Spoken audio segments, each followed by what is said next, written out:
views in the United States represented the most radical inclinations of the school, in a sense continuing the work they had done in the 1920s and into the 30s, a work that was inspired by Marxist Hegelian philosophy, very interested in the crisis both of capitalism and liberal democracy, trying to find alternatives to the working class.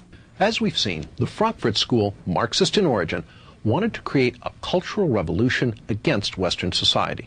And in the 1930s, they took their important first step. In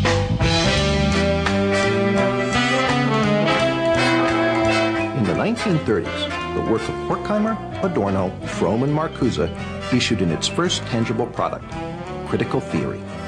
The term critical theory is something of a play on words. One is tempted to ask, what is the theory? The answer is, the theory is to criticize. Through unremitting, destructive criticism of every institution of Western society, they hope to bring that society down.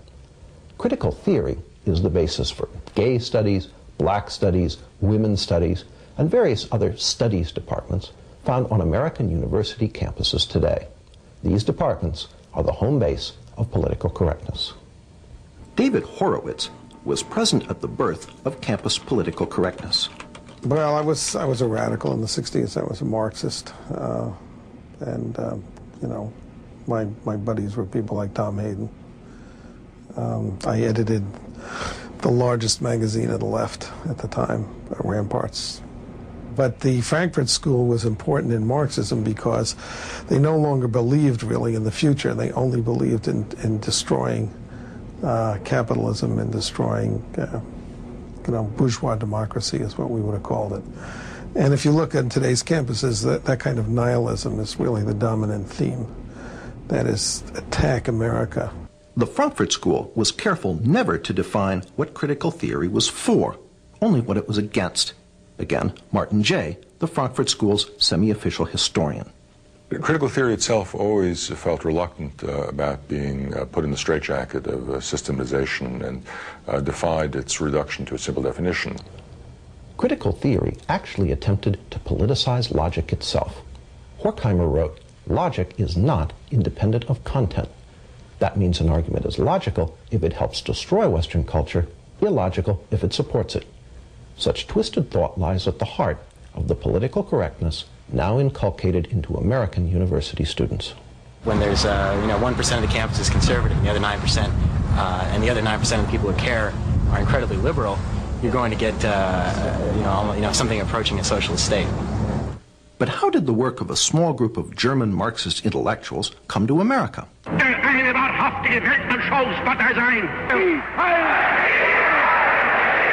1933, when the Nazis came to power in Germany, the Institute for Social Research fled. It fled to New York City, where it was re-established that same year with help from the president of Columbia University.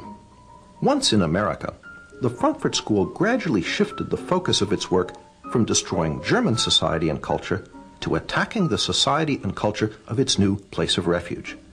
Not only did they apply critical theory to American society, they added some new elements. One was the Institute's so-called Studies in Prejudice, which culminated in 1950 in Theodore Adorno's immensely influential book, The Authoritarian Personality. In it, Adorno argued that the American people possessed many fascist traits, and that anyone who supported traditional American culture was psychologically unbalanced. It is no accident that today, the politically correct are quick to label their opponents fascists and suggest that they need psychological treatment in the form of sensitivity training. People over profits! People over profits! The Frankfurt School even integrated political correctness' most fashionable cause, environmentalism, into their cultural Marxism, by way of Horkheimer and Adorno's book, Dialectic of Enlightenment. Well, they were very interested in what was called the domination of nature. Dialectic of Enlightenment in particular moved the emphasis away from economic domination to the species domination of the natural world, including, we might say, internal nature through psychoanalytic understanding of repression. So they were very keen on recognizing that we needed to have a more nurturant and a more, let's say, balanced relationship between humankind and the natural world. After World War II, Horkheimer and Adorno returned to Germany, where the Institute was re-established at Frankfurt University. But not all the old members of the Institute returned. Fatefully, Herbert Marcuse remained in America, eventually becoming a professor at Brandeis and University of California, San Diego. Marcuse labored to finish the intellectual work begun by Horkheimer, Adorno, and Fromm in the 1930s. Marcuse, on the other hand, remained in the United States, and during the 50s and 60s developed some of their earlier ideas, merging Freud and Marx, interested in aesthetics and interested in cultural, let's say, tendencies towards what he would call negation, which were usable in a campaign to call into question the what Antonio Gramsci would have called hegemony of capitalist bourgeois culture. And Marcuse became, of course, the so-called guru of the New Left. It was Marcuse who finally answered the question posed by Horkheimer in the early 30s. Who could substitute for the working class as an agent of revolution?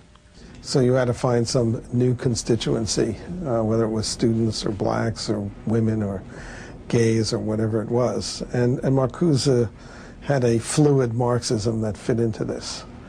Martin Jay confirms the role of the Frankfurt School in creating the victim groups that constitute the politically correct coalition.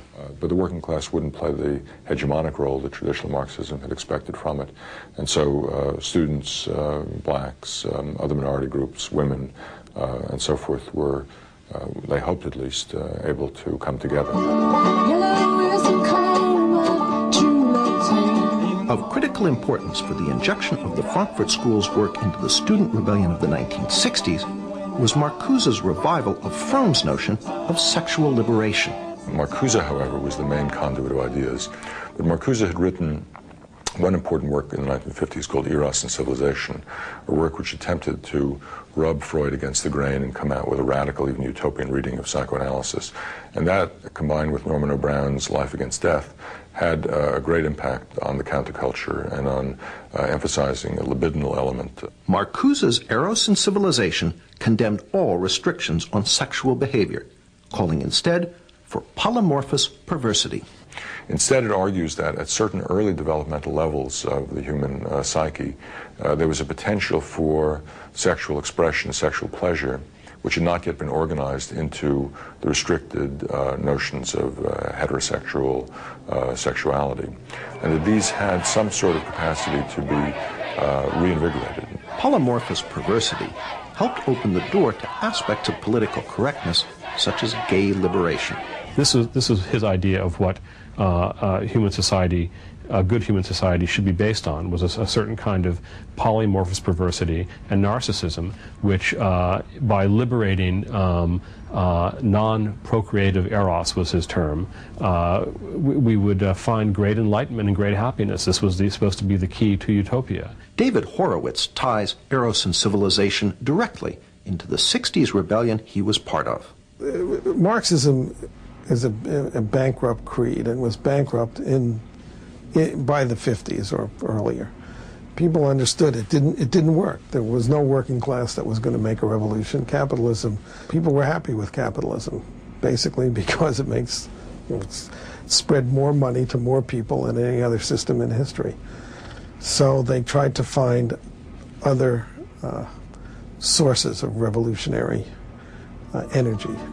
And one was the idea of sexual repression of the 60s. I mean, it was a way of, people always think up complicated theories to, do what they want to do. People wanted to do a lot in the 60s, so Herbert Marcuse, gave them the intellectual justification for having a lot of sex with a lot of people, a lot of the time.